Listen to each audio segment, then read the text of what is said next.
Okay, this is combined loading problem 8.67. So this problem is asking to find the principal stresses and maximum shear stress at the differential element H. So the first step in solving this problem would be to move the original origin to H. This is just because it makes solving for moments a little bit easier. So I'm just going to move this original origin over to H. The next step would be to find the position vectors and the directions of each of the forces. So for the first force we're going to look at is the 0.5 kilonewton force. 0.5 kilonewton force, the position vector would be from this new origin to the 0.5 kilonewtons. It's going to be 150 millimeters. That's going to be 0.15 meters. I'm going to change everything to meters because in the end I want Newton meters moment. My moment going to be Newton meters. So 0.15 meters.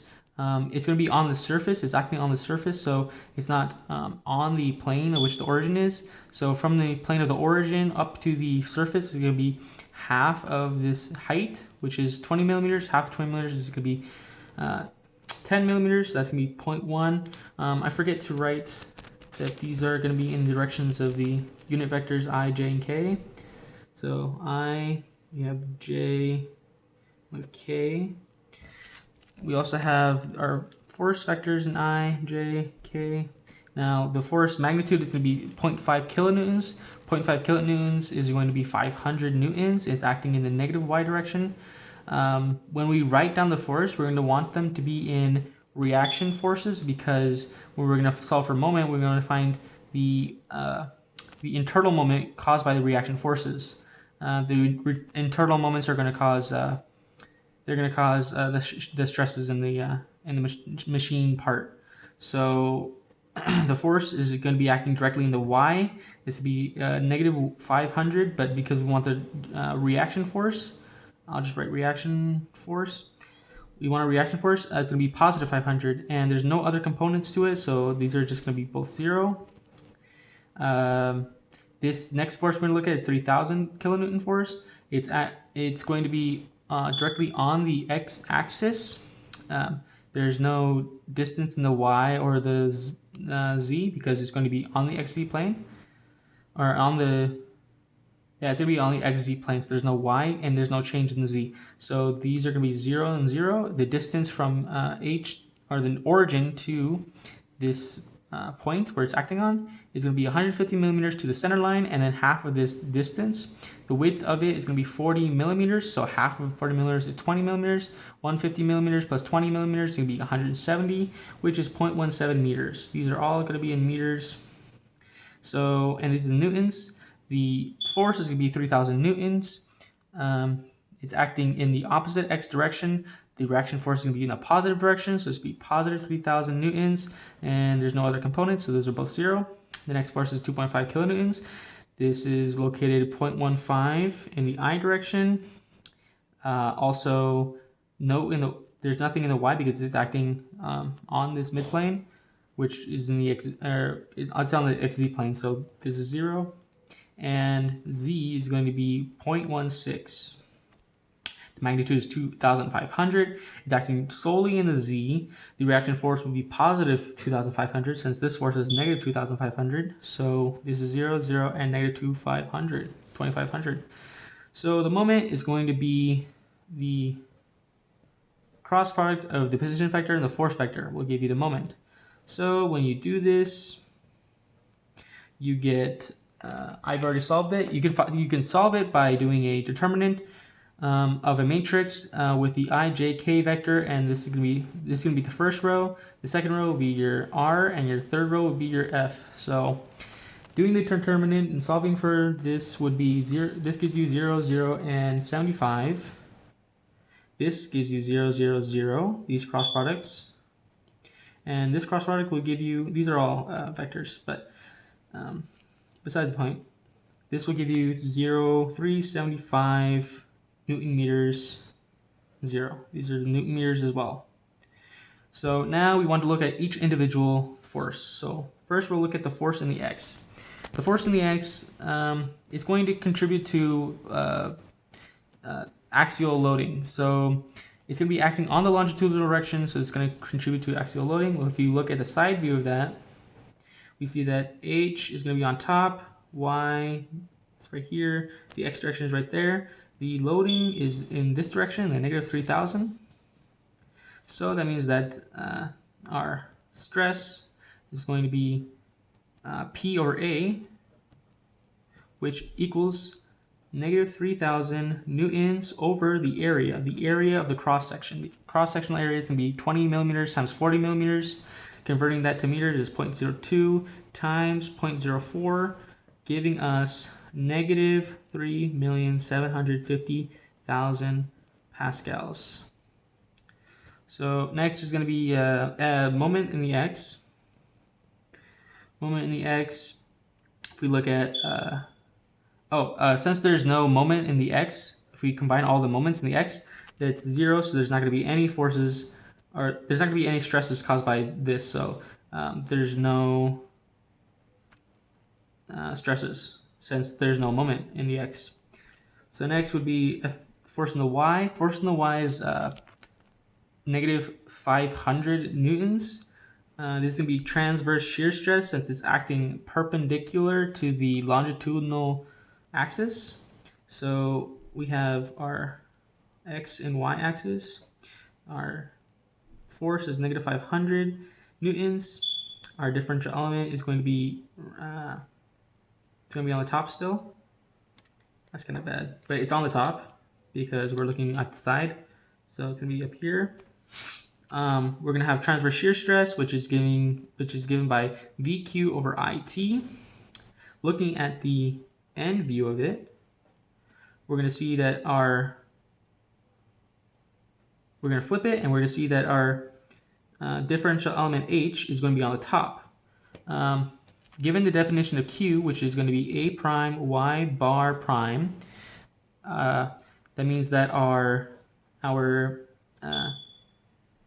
A prime, which is the area above which part away from the neutral axis, that's going to be 0. So A prime is going to be 0, so Q has to be 0, which means that tau is 0. So we're not going to have any force in the, we're not going to have any transverse shear stress at H. There will be transverse shear stress, but just not at H. We're looking at the differential element H. If it were right here, they would get some, but not for this. So next we're going to be looking at the moment. The moment in the Y would cause bending. So we're going to look at it, the bending. We're going to look at the moment from the XZ plane. So we have Z, we have X, we have our side view, and we have our moment is going to be positive 375 newton meters. The equation for stress caused by bending is my over I. Immediately we can see that our differential element is going to be directly on the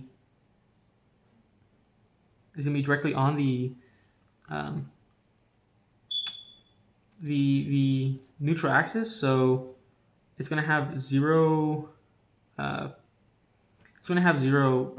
stress at that point. But if we just find the distance from if you want to find the distance from the neutral axis to the element, you see 0. So this is going to be 0 since Y is 0. Since Y equals 0. Could write that better. So yeah, there's not going to be any stresses caused by bending from the moment of Y. Next, we're going to look at force of Z, the force of Z. The force of Z is going to cause transverse shear stress similar to the force of Y. We're going to look at it from the XZ plane.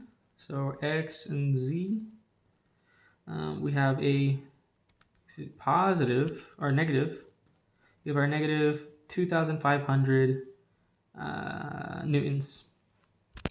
This is going to be VQ over IT. This is going to be our moments, or our stress caused by it. Our shear stress. This is shear stress. I don't know why I'm writing. So this is shear stress. So Q is going to be equal to A prime Y bar prime. So A prime, oh, and first we need to look at the end view. So the end view, we have our differential element right at the middle. We turn it to its side, flip it, and it's going to be right at the neutral axis. So A prime is just going to be half of the total area. So this would be half of B times H. Y bar prime is going to be a quarter of the distance since it's a half of a half. So this is going to be the center line of the sub shape. So the center line of the subshape, the distance from the center line of the subshape to the neutral axis is going to be 1/4 of the height.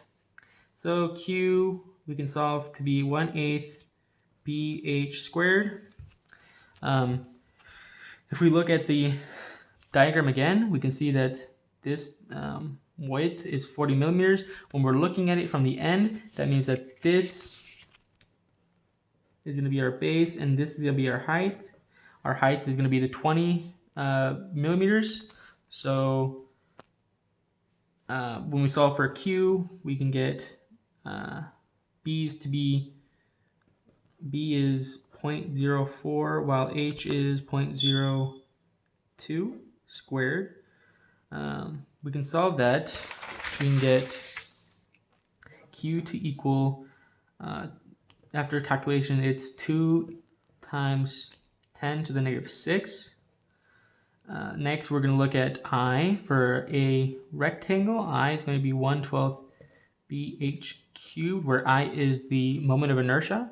So when we plug in the values for the same reason, where B is 0.04 meters and H is 0.02, we get this to be 2.667 times 10 to the negative 8. So next we're going to look at the thickness. The thickness is going to be the thickness through which the shear stress is going, or the shear force is acting through. From H, the shear force is going to be acting this direction. So the thickness is 40 millimeters. So 40 millimeters is our thickness. So we can finally plug it all together. We have our negative 2,500 newtons of force. We have our 2 times 10 to the negative 6 Q. We have our 2.667 times 10 to the negative 8 I, and our thickness is 0.04. Solving this, we get, this is equal to 4686914.136. Now we can, this was the moment at, this was the force at Z. So now we look at a moment at Z. The moment at Z is going to cause bending as well. If we look at the diagram again, we see that Z is going to be bending. So we're going to draw Y and X. It's going to cause bending. The stress caused by bending is going to be equal to, here's our differential element at the top. It's going to be my over I, where y is the distance from the neutral axis up to our point. So m is going to be positive 75 newtons. Our y is going to be the distance, so it's going to be half of 20 millimeters, which is 0.01 meters. And I is going to be, which we found earlier, which is 2.67 e negative 8.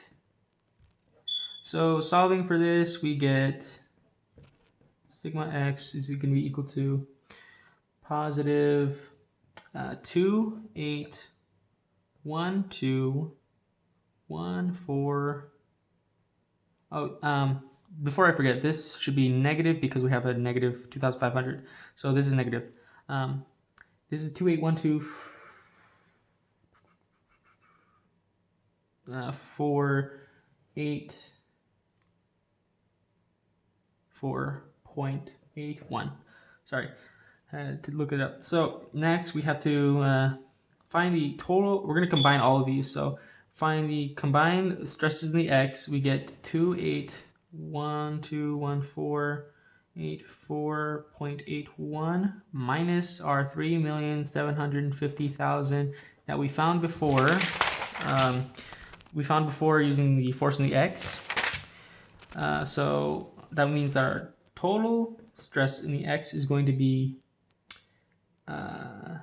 24, 37, 1484.81. I believe I got this wrong. No, it's right. Okay, yeah. So this is, or this is also 24.37 megapascals.